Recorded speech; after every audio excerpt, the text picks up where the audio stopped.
to tell us more, please welcome Creative Director of Mirror Mirror Creative Agency, Claire Robinson. Are you going? Oh, is that it? Oh, right, okay. Thought I was going to be interviewed.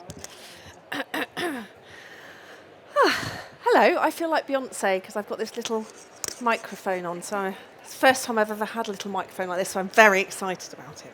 But it's lovely to see you all here. Thank you. I really thought there might be my daughter and one other person who took a wrong turn. So it's lovely that everybody's turned out. So thank you very much. I'm going to talk to you about stop selling itineraries and start selling emotion. Now, we all have something in common, kind of you guys and I. And it's not just that we're here at the show and that you're here and you're looking at me and I'm looking at you and with this lovely, brilliant show. What we all have in common is that we both work in industries where magic is the primary product. So let me explain. I run a creative and content agency called Mirror Mirror, as Stuart said, and it means that it's my job to come up with marketing and campaigns that are put together in such a way that they make somebody feel differently about a product or see a service differently. That's why it's called magic. Now, the travel and tourism sector is a sector that sells the magic of a destination or an experience, which means you guys, like me, are in the emotional transformation business. Your job is to sell the emotional transformation that a tour or a trip makes. I'm just going to adjust this because I've got my glasses on my head and my eyes, so bear with. So you sell magic like I do, but I wonder how many of you actually think that. How many of you actually approach your marketing in that way?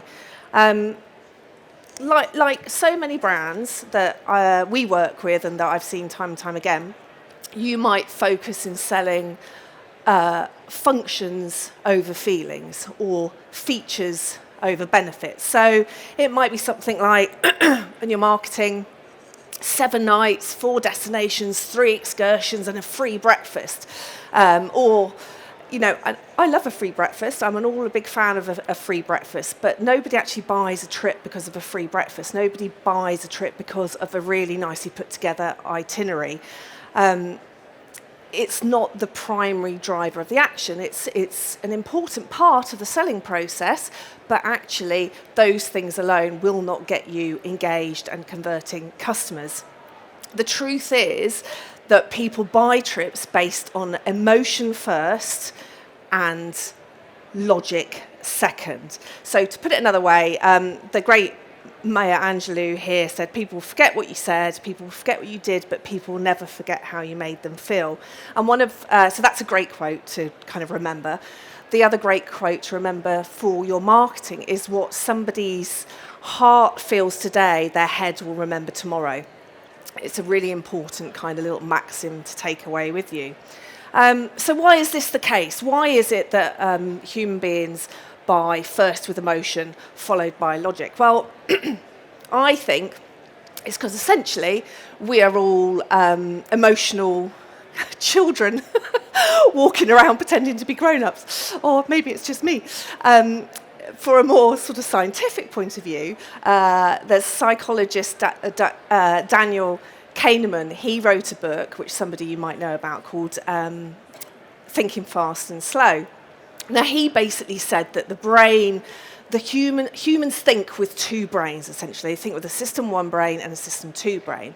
And what happens is your system 1 brain is the fast, energetic, dynamic, emotional core of the way you think. Your system 2 brain, sometimes your system 1 brain has been called your chimp brain, if anybody's ever heard of the chimp paradox.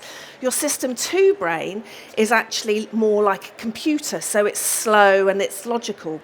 So you're working with these 2 systems all the time. Now what happens is your system 1 brain constantly overrides your system 2 brain.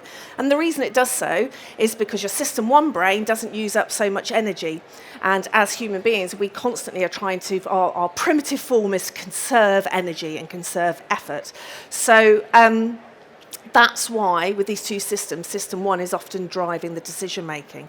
Now, neuroscience has also proven that this is the case. I haven't got any studies to show you, but if you're interested, you can go and Google some studies about neuroscience and the way the brain works. It's quite fascinating reading.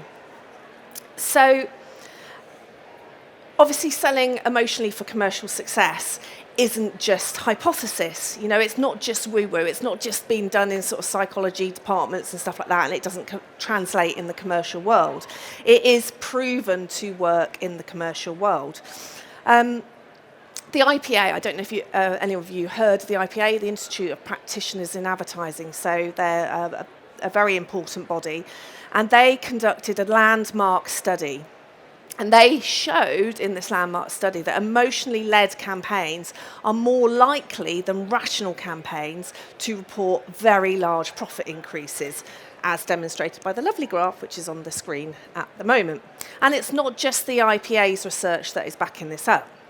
Another company that you may or may not have heard of, System One, they are a marketing and effectiveness company, and they are named System One after the System One brain thinking. They did an incredible study which was called The Extraordinary Cost of Dull. And in this study, they revealed that boring, emotionless advertising requires twice the higher media spend to achieve the same business results as engaging creative ads.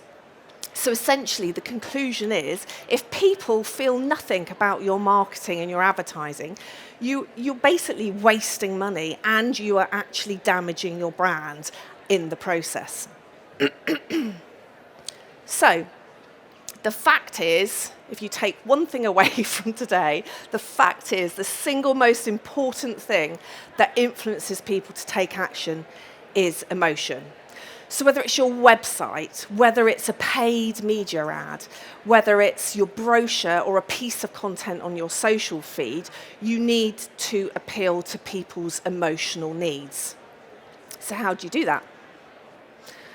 Well, at Mirror Mirror, we work with two kind of magic ingredients, and I'm going to talk to you about them now. So there are two things that you can start to do after this talk in your marketing, in your advertising, with your agencies, to help you really resonate emotionally with the people that you're trying to reach.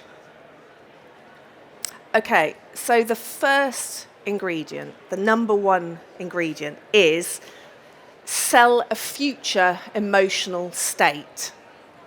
So essentially, every piece of marketing should have at its heart an emotional promise to take somebody to a different emotional state. So we've all arrived today in certain emotional states. I'm in a particular one right now. Maybe slightly flustered, maybe slightly nervous.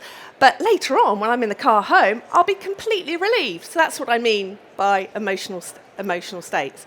So emotional state might be fear, it might be delight, it might be aspiration.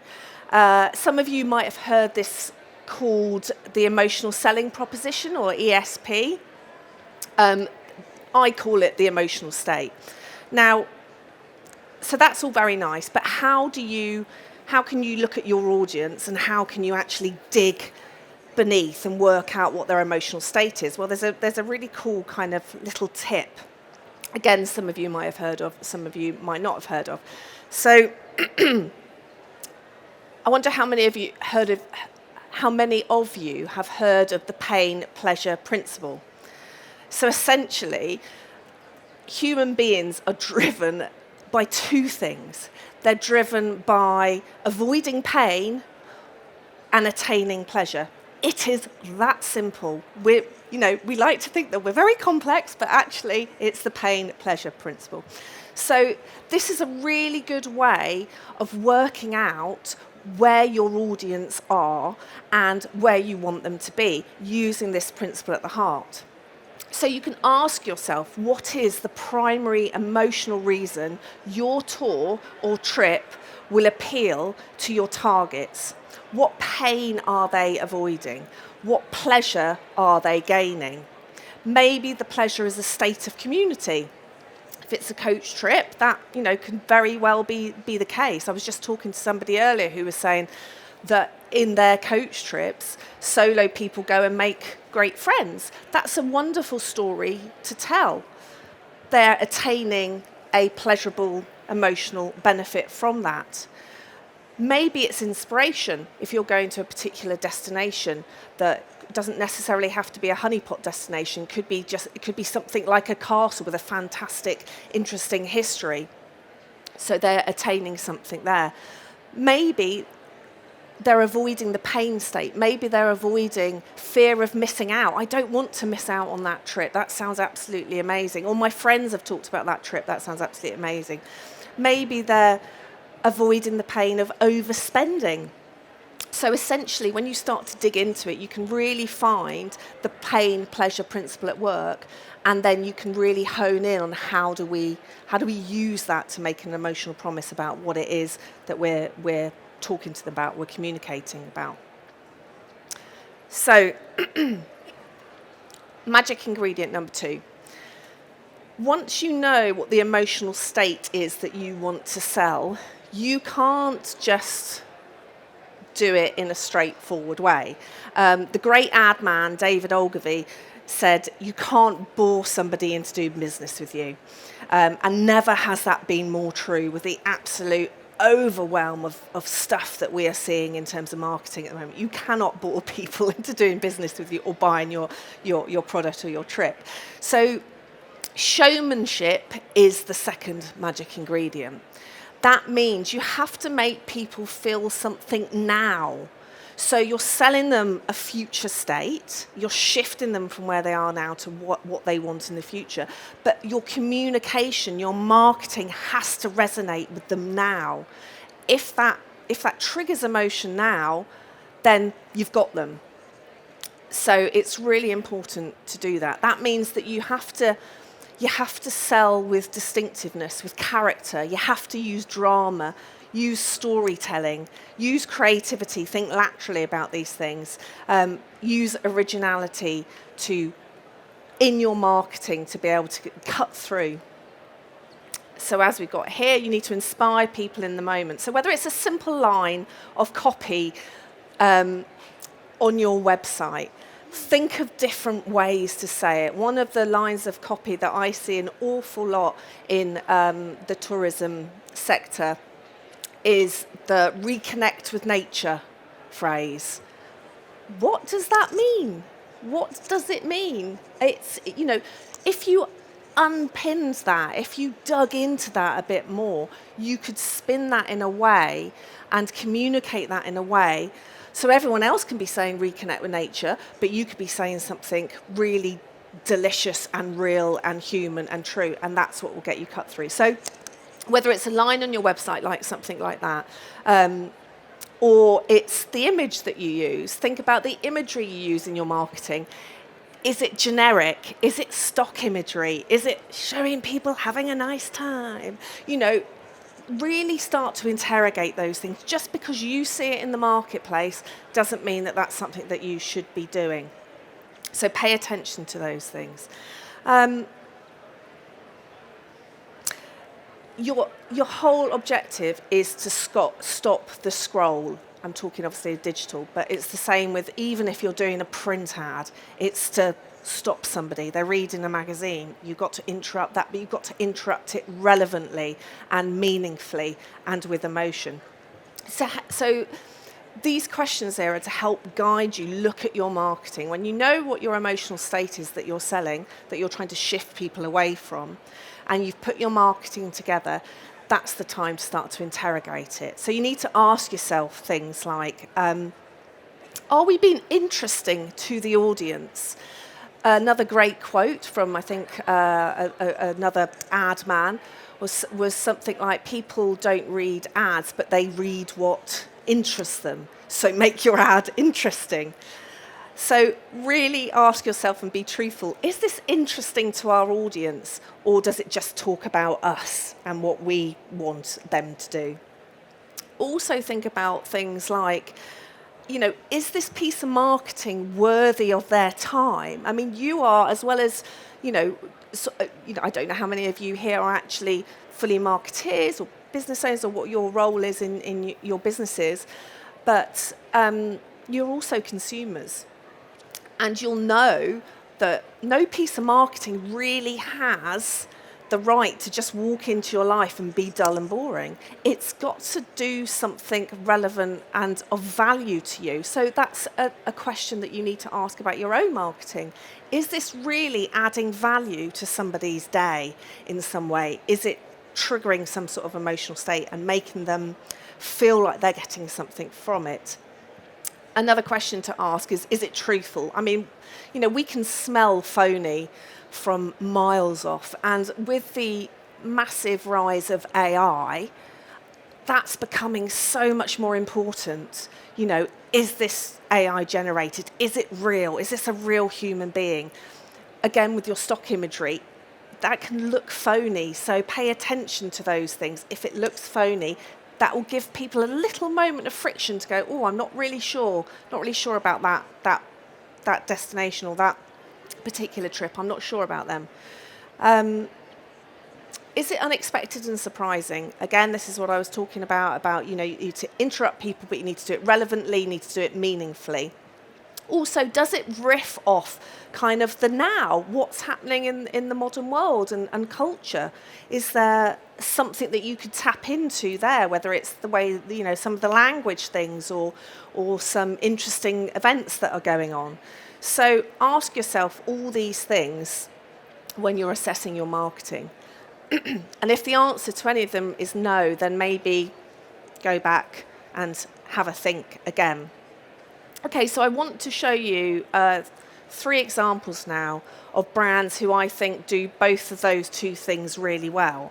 The shifting people from one emotional state to another and then doing so with showmanship.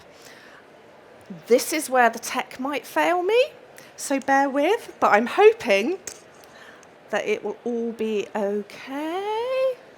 I have to use my eye. Let's go to that. Okay. So first of all, love them or hate them, this campaign by Airbnb was the Belong Anywhere campaign. It's a little old now, but it really launched Airbnb into the market in such a way and so successfully because it used the emotional shift. And the emotional shift was to shift people from visitors to a city or feeling like they're going to be visitors to a city if they stayed at a hotel to feeling at home in the destination, to feeling like locals. Hopefully. This is the ad, one of the ads that they produced as a part of that campaign. Yay! When I booked this trip, my friend said I was crazy. Why would I stay in someone else's house? But this morning, a city I've never been to felt like one I already knew. I just wanted to thank you for sharing your world with me. It felt like home. Airbnb, belong anywhere. The ad hopefully demonstrates that connection, inclusivity, adventure, wisdom, those are the things that Airbnb are selling as a result of that ad. Going to have to do it this way now. Right, this is another example. I don't know how we are on time, but this is another example which is very amusing. So I didn't know about this, and maybe you guys do. Maybe I'm really late to the party, but I didn't know about this. So the other day when I'm trying to put together this presentation, the most wonderful thing happened. There was a power cut in our village, and I'm sat there, and everybody works on the cloud, or I work on the cloud, and the internet wasn't working. So what's the most frustrating thing in our modern world is when the internet goes down. Now, Google, they can control certain things about kind of whether the internet works or doesn't work, but they can't control if a small Cotswold village has a power cut.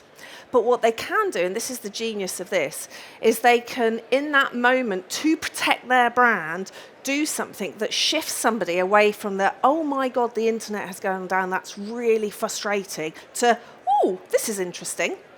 So this here, this little dinosaur you might recognise as the dinosaur of doom. So you click your browser, you refresh your browser, the internet's gone down, and this little guy is stood there going, sorry, not my problem.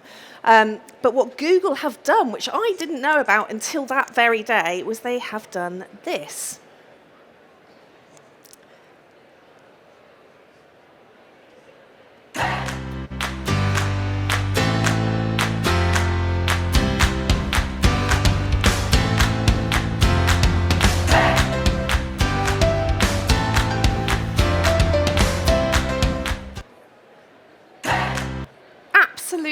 genius. So as I'm sat there, the little dinosaur's bouncing up and down, and I can use my space bar to hop him over the cactuses.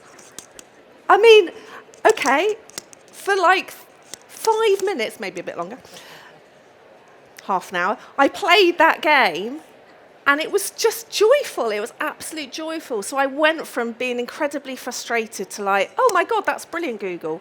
Yes, I'm a marketeer, so I'm going to remember those kind of things. But actually, as a consumer as well, it was a genius move. So again, think about the tiny little things that you can do for a customer, maybe in their pain points. How can you shift their emotional state? So that was the second one that I want to show you. And the third one that I want to share with you is something that Franco Manca did in January. I don't know if anybody saw this. Again, it's a genius piece of marketing which demonstrates emotional state shift and showmanship. How do you get people to eat pizza in January? The one time of the year when everybody's getting healthy. What do you do? I mean, you can go, right, we're going to incentivize it. We're going to give them £1 off a pizza. Yeah, brilliant, but so's everybody else. So what they did is they did something amazing. They connected with people in their world. So they empathized, very important for emotional connection. They went to people, runners, and they used Strava, and they put together this campaign which was called Map My Pizza Run. So it was shifting the perception of pizza from I can't have pizza in January, I feel really guilty about that, to actually being a just reward. Complete and utter genius. So here it is. Where is she? There we are. Go on my first run of 2026 together. I'm going to attempt a 5k, which might be a little bit wishful thinking. Going to take it nice and slow, and I am breaking some January rules. I'm actually running for pizza. Franco Manca afterward. 1k I'm done. 2 kilometers done. 3 kilometers. I'm going to take a little break. So I'm actually trying to do my route in the shape of a slice of pizza, which is actually proving a little bit difficult. It's hard to do this and run at the same time. It will all be worth it because I'm going to get £1 off for every kilometre that I run. Let's get back into it. 4 kilometres. 1 to go. 5k. And now let's go get pizza. It's like a reward.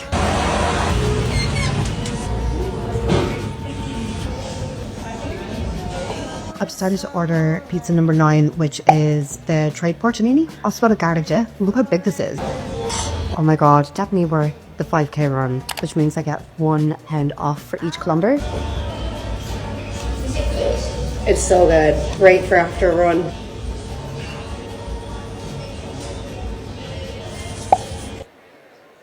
Yeah, brilliant. I don't have any results, but I know from the chat, the general chat in the world, that that campaign was really well received because it's just a really sweet, simple, emotionally resonant idea. Okay, so those are my three examples. And before, one final thing that I just want to say is about AI, about the big multicoloured AI-generated elephant in the room, which is AI and creativity. Now, it's really useful, yes, to use AI for brainstorming as a tool, but actually to rely on it completely for your ideas, your copy and your marketing is probably, I would say, not the best thing to do, because the nature of AI is they're generative. They operate by remixing and analysing what's already out there without it actually being processed in the real world by real people. So as we've got here, rather than experiencing the world, taking risk and feeling emotion, AI just takes lots of different stuff and gives you a kind of slightly generic output. And generic is not going to emotionally resonate with your people. I do agree with this as a creative. 78% of creators believe AI is making creative work feel soulless. That was a very recent study by the Digit Lab, and I think that's going to get worse. So what that means is the businesses that are going to start to stand out, the businesses that are really going to start to attract people, are the businesses that talk to human beings, go into their world, empathise with them, and then replay that in an original, emotional-led way. So that means the businesses who stand out will be the businesses who sell magic, which is like you guys. That's it.